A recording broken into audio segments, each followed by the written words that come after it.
new home experts in the country. We've got Tony Amaretto. Tony, how are you doing today?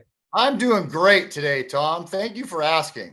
Awesome. Hey, do you mind just sharing a little bit about yourself, and then let's just jump right back in. Let's jump into our content. Sure, absolutely. So, for those of you who were on a couple of weeks ago, this might be a little bit of a repeat. Tom and I have known each other for several years. I come from the new homes background. I am the vice president for a company called the Rhiness Company. We're going to pop our report up here on the screen here before the end of the call. But new homes is kind of my gig. I've had a very successful career in new home sales as a salesperson and in management. And I've seen a couple different market cycles now. And I'm here to help the team. I'm actually part of your all team right now. I joined EXP with Tom probably about 3 or 4 months ago. So I'm proud to be here and happy to contribute whatever little bit of unique knowledge I have to the team here. Well, awesome. And, you know, the market is definitely shifting and challenging.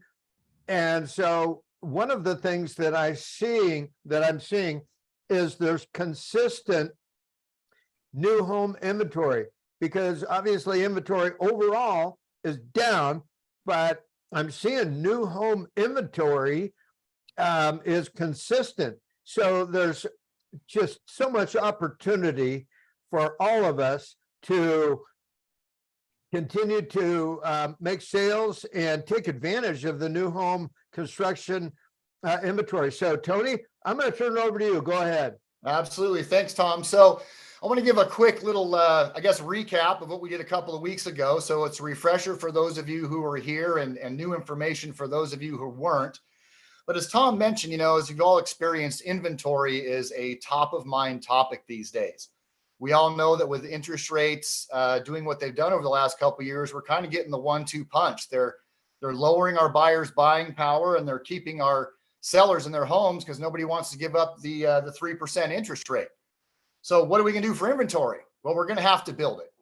And the new home sector in general, nationally, typically of 100% of home sales that happens throughout the year, about 15% roughly on a national average is the contribution from the new home sector. That number has more than doubled in many markets, including ours here in Sacramento. In fact, looks like we've got the Rhiness report here. If whoever's going to pop that up, you'll probably want to skip to I think it's page 20 where the Sacramento report is. But what you're going to see is that year over year, it's a good even 100% increase this last week in new home sales. This week, or last week rather, this time last year was 50 sales for the region. It was a cool 100.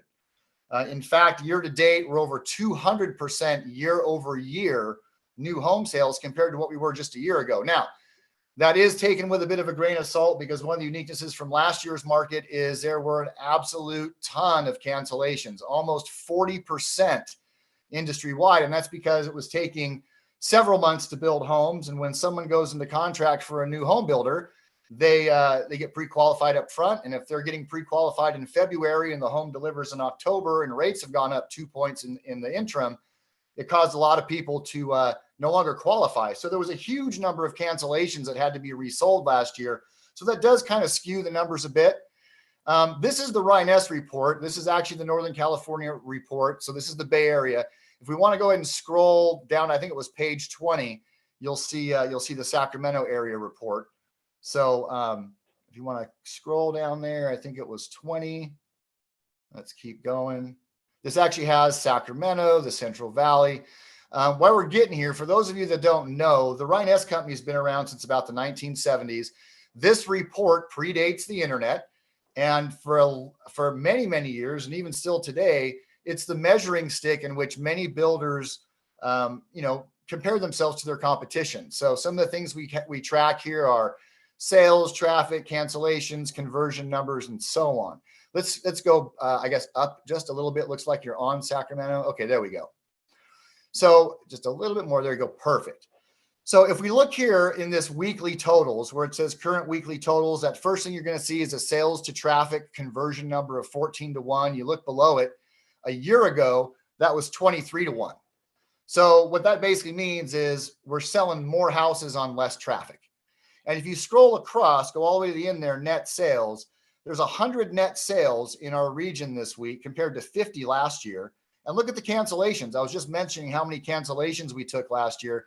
There were 24 cancellations that we had this past week compared to 45 last week. So, I mean, just a quick snapshot here, you can tell the new home sector is definitely filling the gap when it comes to inventory. And if you're working with new home builders, you're in the right place to be right now, because that's where you're going to get the inventory. It's also where you're going to get help for your buyers. So on that, let's go back to just kind of recapping a few of the things that we did the first time around and what we'll call 1.0. And what we talked about were the 6 reasons why you want to work with home builders right now and 3 tips when working with home builders. So I'm going to just go through that briefly, and then we're going to pick up right there where we left off. Are you done with this report? Yeah, you can go ahead and take that down, Tom. Thanks. Okay. So, so real quick. So the first thing is inventory. We just kind of touched on that a little bit. That's, new homes, we have to build it. That's where it's going to come from. The second thing is all the benefits that come with a new house, right? It's brand new, it's under warranty, it's energy efficient. Your buyers aren't paying, $1,000, $1,500 on inspections for a house they're not going to end up buying because it falls apart during the request for repairs. It's just a much, much cleaner transaction. Number 3 is the incentives. And we'll talk a little bit more about that in detail, but your incentives, as we talked about the last time around, home builders are here to help you with that 1-2 punch I mentioned earlier. Interest rates are obviously the catalyst that's causing our market shift right now. And home builders are willing to help you with that with big incentives. And that's one of the main reasons why you want to be working with home builders, especially now in the fourth quarter. And we'll graze on that again here in a second. But just out of curiosity, now I like to be interactive, so don't be shy out there. Does anybody know roughly, kind of the rough rule of thumb of what the cost is to buy down your interest rate on a permanent basis? So if I want 0.25% in permanent interest rate reduction, does anybody have any idea or want to take a stab at roughly what that cost is to the consumer to get a 1/4 point reduction in your interest rate? Does I'm anybody have just any going to idea? throw out $5,000. I thought it's like 1%. 1% of loan value buys down 1/4% or something like Great that. job, Eric. Exactly correct. So the rough rule of thumb is for every 1/4 point in permanent rate buy down is going to cost you a point of your loan amount. So a $500,000 loan amount, it's going to cost you $5,000 for a 1/4 point. So I got it right. Yeah. So yes. Yeah. Tom, in that example, you were absolutely perfect. Great job. So, most of you have probably seen, and we talked about this a little bit a week ago, home builders right now, it's the fourth quarter. And in the fourth quarter, it's deal time for home builders because it's their year end. Whether they're on the fiscal year like Lennar or the calendar year like most builders are, this is it. And home builders need to sell houses every week, every month, and they have year-end numbers they need to make. And guess what happens at the end of the year when they're short? It's deal time. So many of you have probably seen companies like Lennar and KB addressing the interest rate issue by doing what they call a forward commitment. They've paid thousands and thousands of dollars to reserve a block of money that's to be used only for their home buyers. Now, has anybody seen this? Does anybody know what KB and Lennar and the likes of them, do you know what they're buying those interest rates down to right now? It's in the mid-5s. Mid-5s. They're buying it down to the mid-5s. Now, Gary Ryness, the founder of our company, made predictions every year, and it was kind of a staple in the business. And over the last 2 years, I've been honored to take up that role. And I've made some pretty accurate predictions over the last year. One that I unfortunately was not very well, I guess fortunately, was not right on, is I had predicted interest rates would hit 8% by April 1st of this year. Happy to say I was wrong. Not so happy to say I saw on the news last night they hit 8% yesterday. So we are at 8%. If you have a builder like Lennar or KB buying down your interest rate to 5.5% from 8%, does anybody want to do the quick math at that? At $5,000 times 1/4 point times what? 2.5 points, 3 points? You're talking $30,000, $40,000. How many resale sellers are out there throwing a $40,000 concession to help sell their house? Not very many. Not very many. Okay, Less than so there should be. incentives is huge. Go ahead, Patrick. I said less than there should be. More should be Right. doing that. And that's actually, we'll get to that in the end too, because for the people who were on last week, I like to talk about thinking like a home builder. Now, without taking us off topic here, that is one of the areas that always puts a smile on my face when I see a resale agent that is taking a page out of the new home book. And they're talking to their sellers up front about, when we're setting our price, let's build in a $10,000 incentive to help buy down that rate to get your house sold. Build that in up front. That's who you're competing with out there. If you're listing resale, that's who you're competing with out there in the new home arena. So that was number 3, was incentives. Number 4, there's typically no bidding wars. I've heard that several times over the last few months, especially at the lower price points where you're having first-time buyers fighting it out with 1031 exchange investors. And, if you're under 550, that's, you guys know, it's an aggressive purchase price, it's a purchase point. And, you are seeing some bidding wars there. But in new homes, typically, it's just not something we see. Every once in a while, because again, keeping in the spirit of thinking like a home builder, we would rather sell 5 houses than have 5 people fighting it out for 1 house. So you typically don't have bidding wars. It will be one of the easiest sales you will have all year working with a home builder. I promise you, if you do this right, you are not writing a contract. You are not doing any inspections. You are not doing any requests for repairs. It will be one of the easiest transactions you have all year if you do it right and don't make the mistakes that we'll talk in our next 3 tips. And the number 6 reason, big commissions right now, and they need us. I mentioned last time around, over the years, I've had many agents and brokers contact me saying it's frustrating working with home builders. Sometimes they want to work with us. Sometimes they don't. They only pay us when they need us. And again, that's absolutely correct. The good news right now, though, is they need you. I mentioned a couple of weeks ago, Elliott Homes is actually broker co-oping right now. And it's the first time in my 20+ year career I've ever seen that happen. So they absolutely need us right now. Even though sales are up, buyers are still hard to come by with the rates, and they absolutely need you right now. So that was the top 6. Inventory, they're brand new and under warranty, all the benefits of new home. They've got incentives, no bidding wars. It'll be one of the easiest sales you'll have all year, and big commissions. Now, the 3 tips when you're working with home builders. Patrick, I know you were on last time. I know you're probably going to get this, not to put you on the spot, but does anybody remember, Patrick, what the number 1 mistake is that most resale agents make when working with brokers? I think you got this right the first time. Yeah, you send them out there without you, and they sign in before you have a chance. Absolutely correct. That is the number 1 mistake in my career. I have seen more and more and more is, agents don't educate their buyers to not go out to the new homes community without them. And I know it's tough. Sometimes they're on their way to, grandma's house or Home Depot and they want to stop in. Don't do it. It's a bad move. Make sure you are educating your buyers to not go out to a new homes community without you.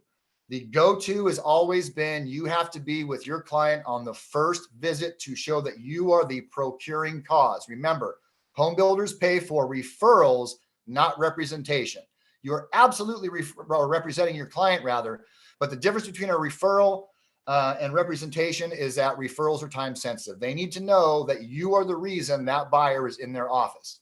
Now, Hey, Tony, real quick, we've got something in the comments. Lennar Sure. doesn't pay commission to agents. Could you speak to that, please, real quick? Don't mean to Yeah. throw you off, but Yeah, you no, said it's you wanna okay. keep I it mean, interactive.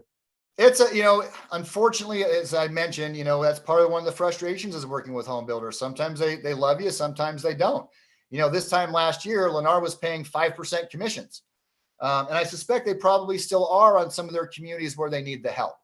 And that's where it starts to get kind of dicey, is not every community with even within the same builder is created equal.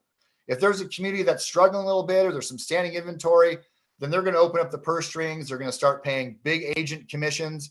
And if they don't feel they need you, like that North Lake area out there, Lennar, I don't think they've been paying commissions out there for a while. So it just really all depends, unfortunately. And that's why, and we'll talk about that kind of as we move into 2.0 here. It's why you want to stay in contact with the agents out in the field. Most brokers, I know I'm kind of skipping around a little bit here, but we'll get it all in, I promise. Most builders out there, they have what we call like a VIP realtor program. And basically all that is realtors that have been in their office before. They've got them in the database. I think we all know that, you know, marketing to your database is one of the most cost-effective and efficient ways to get business. So they want to load up that database with as many brokers and agents as possible, and they'll put you into their VIP program. And all that basically means is when they get a standing inventory house or a house that canceled Thursday and they need to sell it this weekend, they're going to throw a ton of money at it. They're going to contact you. Back in the old days, we used to fax out a flyer of the home of the week. And I know that's, you know, that's dating myself, but the same principle applies. So what you always want to do is, if there's a builder, especially that you work with a lot, or an area that you work with, get familiar with those agents out in the field. Ask them if you can register for if they have a VIP realtor program, and keep in touch with those people, because trust me, they're agents too. They work on commission just like you do, and they want to sell a house just like you do. So when they get that house, they're going to be reaching out to their short list, and you want to make sure that you're on it. But yes, it is not uncommon to where we're paying commissions today, we're not paying commissions tomorrow. One of the things we've done is we'll offer bonuses and commissions just on particular homes, and that's kind of a pitfall you have to be aware of as well. You might have a builder that lists a standing inventory on the MLS, and you go into the community and your buyer wants a different location. They're only paying commission on the standing inventory house that's listed in the MLS. Again, that gets back to thinking like a home builder. They want to sell the homes that are finished first. Well, so that's I have an analogy. It's kind of like Taylor Swift. I mean, you know, she's gone through so many boyfriends, you know, sometimes you're in, sometimes you're out. Now it's Travis Kelce. So who knows, right? I had to throw that out there. And the difference is Taylor's going to write a song for you when it's over. Right. So, okay. So that was number one, was don't make the number one mistake, right? So you want to make sure you're registering your clients ahead of time. A lot of these agents, if you're on their VIP list, they'll allow you to register online, which is a great option. During COVID, a lot of builders allowed that. Some of them still do with their online chat agents. So it's possible you can register some of them online. You can send an email, you can do a phone call if you've got a great relationship with that agent. But again, at the end of the day, the industry go-to is always you need to accompany them on the first visit. But if you've got that relationship with that on-site agent, you might be able to shortcut the line, which is always good when you can. The number two tip that I had mentioned, and I've said it a couple times here already, is think like a home builder. You know, think like a home builder basically means what? Well, the first thing that everyone always wants to negotiate is price. The last thing a home builder wants to negotiate is price. And the reason why is we're selling an entire neighborhood. We're not selling one house. So if I cut Tom a deal on my plan one for $40,000 off, guess what? That appraiser is going to make me answer for that appraisal for every plan one for the next 6 months. The last thing we want to do is adjust the price, because it affects every other sale after that. We're selling neighborhoods. We are selling them one at a time, typically the homes, but we do sell neighborhoods. So that's a big difference. Think like a home builder. Get incentives out of them, right? If you've got a cash buyer that doesn't have financing, ask them to throw in some flat work or landscape the backyard, which is something you typically don't get with a new home. You know, and they'll love to do that, by the way, because guess what? Most builders have anywhere from a 20 to 50% markup on their backyard landscaping. I've seen as high as 100 because it's a custom option. So if it's a 50% markup and they're giving you a $10,000 incentive, it's really only costing them $5,000. They will love to do a backyard landscaping package for you instead of financing credits. Trust me. And then the last thing, which we're going to kind of segue into our 2.0 here, is your fourth quarter strategy. As I mentioned earlier, this is deal time for home builders. It's the end of the year. They need to make their numbers. This is where you're going to get the money. And for those of you who were on last time, you may recall, I personally approved over $100,000 on concessions in the fourth quarter last year on multiple occasions. $100,000. Try getting that out of a resale buyer. It's not going to happen. On a single property? On a single property. It was $1 million. Wow. It was a 1.1 house, but you're still talking 10%, right? So that's not chump change. And a lot of times, you know, builders can bury a lot of that as far as options, including them into the house and so on. It does get to a point to where, of course, your lenders start questioning concessions, and there's typically a 6% max on FHA, for example. But if it's things like options that are thrown into the price of the house, those totally fly under the radar. Any questions on that? No, I think you're doing great, man. Let's keep going. We've got, Okay, so we're going to about 10 keep more rolling. minutes. So far you've done everything right, right? You've got your clients, they see the value in a new home, you've pre-registered them, or you've gone in with your client. Everything is great. You've got this big incentive. It's going to get your buyer from an 8% interest rate to a 5.5% interest rate. Makes all the difference of them getting to a house or not. But there's a catch. Does anybody know what that catch usually is? So in every negotiation, we're all salespeople, we know this. In every negotiation, somebody gets something ideally in a successful negotiation, and home builders will tie their incentives to using their preferred lender. Anybody come across that? Oh, yeah. Oh yeah, all the time. Now that's what a builder gets out of the deal. Now, I want to address a couple things on that preferred lender relationship. So one of the first questions people always ask me is, do builders make money on my loan? Is that why they want me to go with their lender? The answer in most cases is no. Now, there are still some companies out there that own their own mortgage company, like KB Home as KBHS, their home services. So some of them, the bigger ones do, but most of them don't. I work with smaller builders, and I have 5 preferred lenders in my stable, and not one of them is affiliated with the builder beyond that relationship. The builder is paying all that money to have the buyers use one of our 5 lenders. And the reason we do that, what we get out of it, is we get 2 things. We get, call it control over the transaction. I like to say we get accurate information, because you've all probably experienced this. You've got a buyer that got pre-qualified with Rocket Mortgage or something, right? Some online deal, and the loan's not as strong as you think it is. Well, home builders, especially if someone is building a house for you, they're personalizing that house, right? They're making it look like that beautiful cabin behind Tom over there, right? Well, not everybody likes that look. So what happens is home builders are spending tens of thousands of dollars to personalize a home for a buyer. Guess what? They want to make sure you're going to be able to cross the finish line. And by having their buyer in the queue with one of their preferred lenders, they know they can trust that information, that accuracy of information. They also get accountability. If you're a lender and you want to be on a builder account, you're doing floor time, you're on weekly meetings every week, and you're getting pounded by the division president, the escrow coordinator, and myself. So there is a level of accountability there. That's what home builders get out of that relationship. They're not looking to make money on your loan. It is costing them money to offer that incentive, that relationship, but the value of accuracy of information and accountability is what they're getting out of that deal.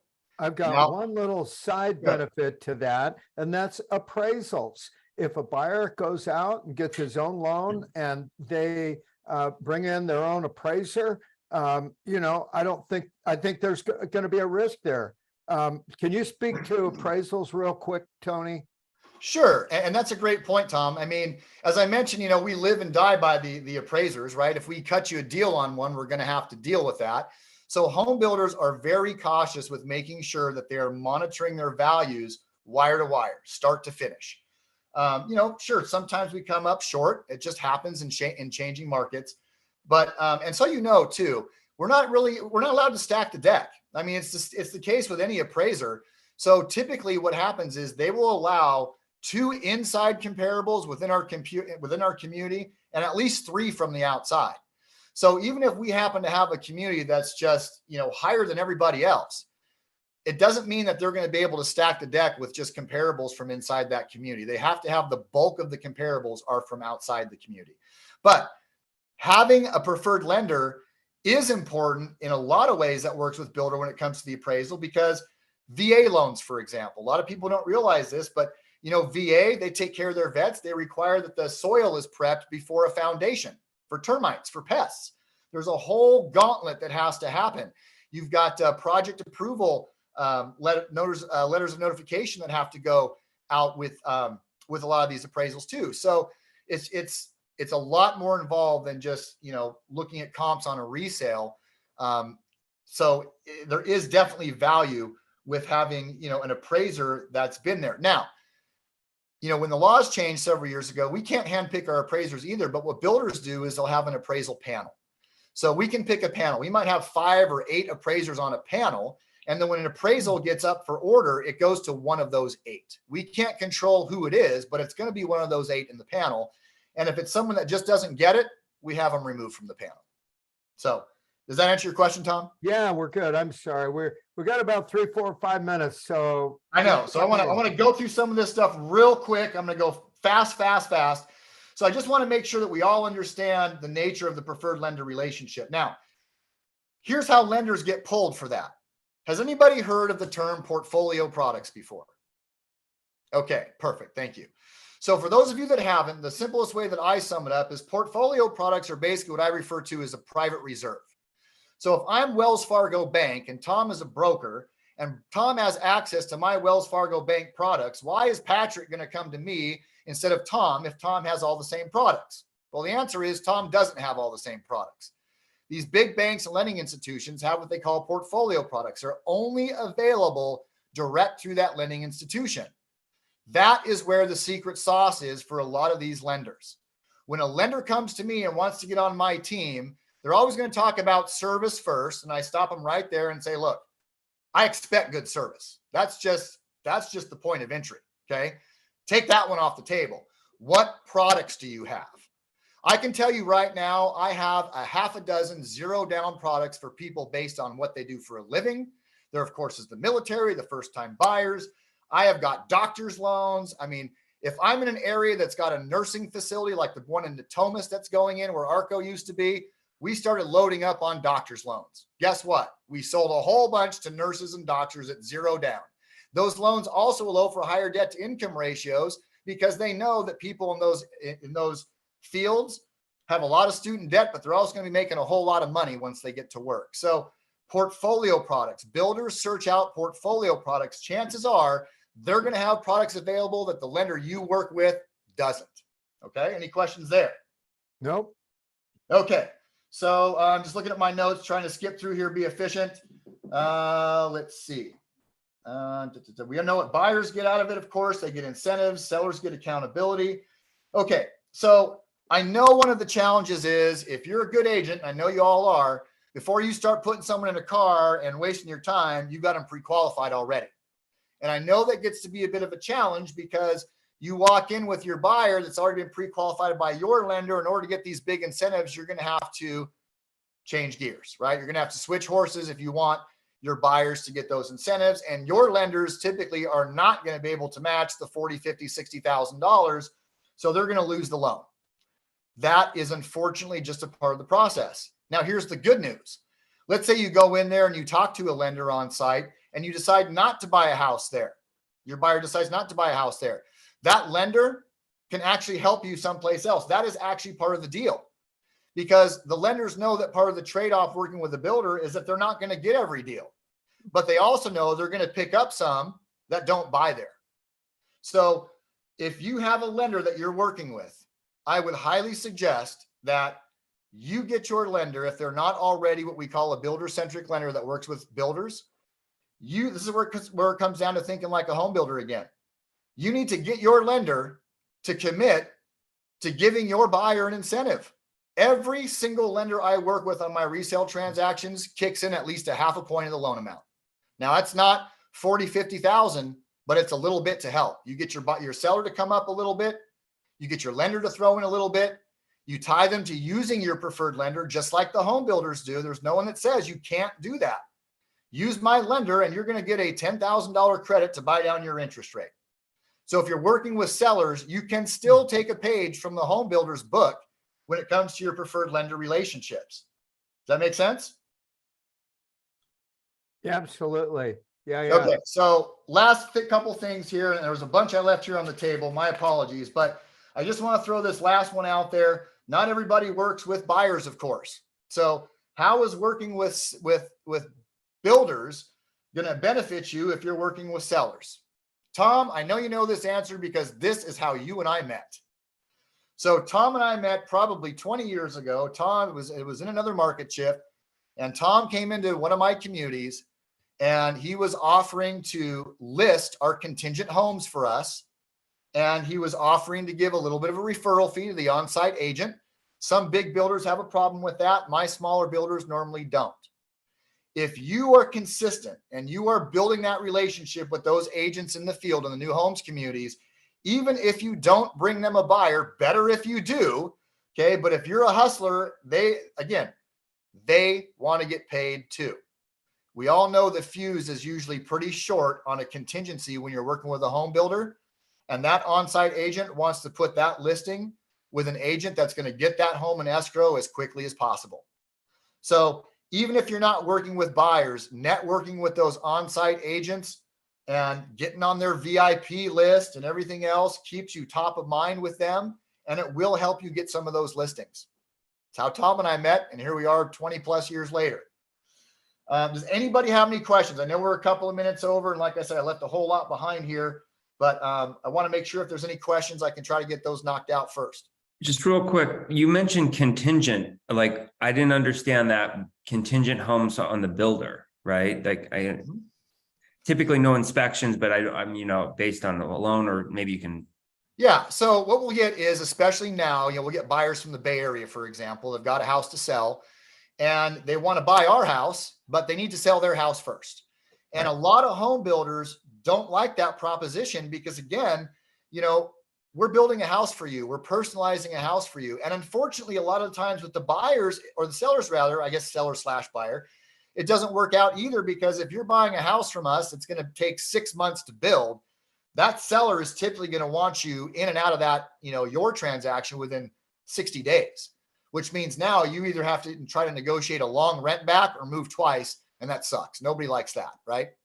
Now, this comes back to those portfolio products. Now Tom works with an agent, a loan officer for North American Funding, which my brother actually works there. He's the regional sales manager. They have a ridiculously incredible portfolio product there for this exact situation. This competes against the Open Doors. It competes against any discount listing service, and it competes against a bridge loan. What they will basically do is they will buy the new house cash. So your buyer gets to go in with the power of being a cash buyer. And we know that's powerful, right? Especially in the fourth quarter when all the deals are on the quick close homes. The lending institution will go in, buy the new home cash, and then they will rent it back to you while you sell your existing home. It's pretty friggin' incredible. I know they've pitched this to the big EXP office down in Walnut Creek, and they've had probably 20 deals in the last month through this program. But that is, again, a portfolio product. You're not going to find that anywhere. Turning your buyer from the worst deal on the stack because you're contingent to the best deal on the stack because you're cash, I think we'd all agree is pretty powerful. Does that answer your question, Eric? Yeah. And then when do they want to turn it over to a listing agent? What do you mean by that? When would they want to actually turn one of their inventory over to an outside agent? So, it just all depends on the builder. I mean, oftentimes a buyer, what we see is someone will come in and they haven't even listed their house yet. They're going out and I want to find the right house first before I put my house on the market. And there's another interesting thing that is unique to the new home sector that is not typically in resale, and that is our reservation process. Has anybody heard of that before? So a reservation is just a real simple hold, right? You're out looking at houses. Remember, that on-site sales agent only gets paid if you buy there. So they're going to try to close you while you're there, right? That's just their job. So the reservation actually is a unique tool that allows someone a little free time to think about it. In my experience, the number one objection I've heard from people is, well, we want to think about it. Perfect. In new homes, we have something designed to allow you to do just that. It's called a reservation. It's a non-committal hold. We're going to tie up the home for you for 3 to 5 days. It gets you time to pre-qualify, shop our competition, whatever you need to do in our think about it process. Your buyer walks out of there feeling like they bought a home and they've got a little bit of breathing room knowing that they're not completely committed. Now, the one bonus tip I'll give you for that, and as an industry, we haven't quite seemed to figure this out, tell them to bring a checkbook. I know almost nobody even carries checkbooks anymore, even has checking accounts. But the only other alternative to leave a hold is to some sort of, electronic thing, which a few builders have done, but then there's fees involved with that and everything else. What I generally do, we fill out the reservation form.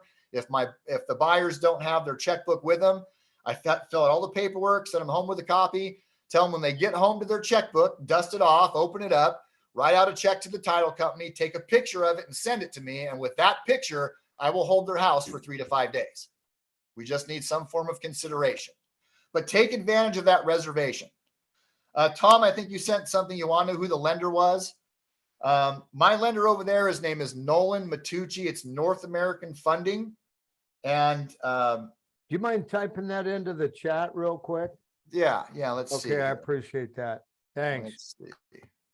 So So it's, while you're typing, I'd like to ask you a question. I think this is something that is awesome right now. And one action item that we can do from time to time, I'll go out to brand new home subdivisions. About a month ago, I was out in Granite Bay and I was waiting for my wife. I was a little bit early for dinner and there was a brand new home subdivision there. So I said, hey, I'm going to go tour this. And I asked the sales agent, do you mind if I just take a few photos and snap a quick video with the pricing? And she was like, absolutely, go ahead. So I shot a quick video as I went through that home, just out front and this and that. And hey, are you looking for a brand new home? We've got this amazing property. You know, it's 2,900 square feet. It's in Granite Bay, blah, blah, blah, blah, blah. Boom. I got so many hits on that, but that's something that we can do. It's simple. And I think that it's providing value. And I think that's a great idea. So it's Tony, do you have absolutely any great. comments on that? Yeah, let me just add on to that real quick. So the one thing in there that you said that I really like is probably one of the most important things is that you ask the builder first. You know, most builders don't care. Some of them do. You know, we have had situations where, again, it comes down to that procuring cause. So, you know, we'll get an agent that goes and does a nice drone video or whatever, and they market it in their social media. The buyer shows up, buys a house. The agent finds out later that it was because they saw their video. And guess what? Did they register that client up front? No. So then it does end up causing a little bit of a problem for everybody. So what Tom did is absolutely correct. Talk to the builder first, make sure that you have their permission to do it. And by all means, use it to generate some leads. Granite Bay is hot. Were you at the Blue Mountain community out there, that new one? Was it the yeah. Glen? Yeah, correct. Yeah, Yeah. did you type that phone number in the memo? I don't know if it showed up here yet. Yeah, it's showing up on my side. You guys see it? You guys 916-955-8715. Okay, perfect. Got it. Okay, well, hey, Tony, if anyone wants to reach out and get a hold of you, what's the best way? I would say that EXP email, Tom. So tmrado@exp.com. Okay, Or Anthony. I think it's Anthony Amarato.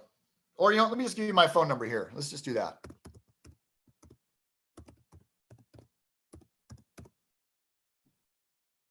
Bam, there it is. If anyone wants to reach out to me, I'm happy to help. If you're having problems with the builder, let me know. I can maybe give you some tips on it. But I promise you, if you register your clients up front, you will have close to zero problems with a home builder. Tony, as always, this was amazing, packed with value.